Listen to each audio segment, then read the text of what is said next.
ayye haka za su gan mu, ayye haka za su bar mu, da gani da bar mu daidai, da fira da damu daidai. Wani zauna man da kana kamin nauyi ga kai, duk abin da aka ci ni ma ina ci ne wallahi.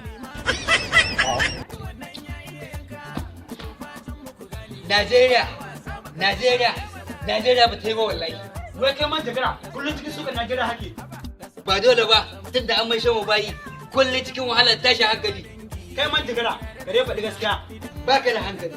Yanzu wata ƙasa da an haifa mutum albashi aka yi kuma mun fi su arziki. Amma na ɓarayi ba abin da aka rabo ƙasar nan in ba gidan sauro ba. Sai riga ta polio. Sai ka ga yarinya kwarkwada tana yawo da jaka. Wai tana rabon magani kyauta a Najeriya. Anya Ba dai ana rabon gidan sauro ba, daga kai ba. kullum muna cikin wahala a Najeriya kamar yan wuta. Kai ni an matsa min sai a karkata Najeriya in sauka wata. Ka daɗe ba kai tuma mai ka sauka ba. Sokali ni za ka gaya wa bakan magana. Man jagara duhun dare ni ma ba zai bakan magana.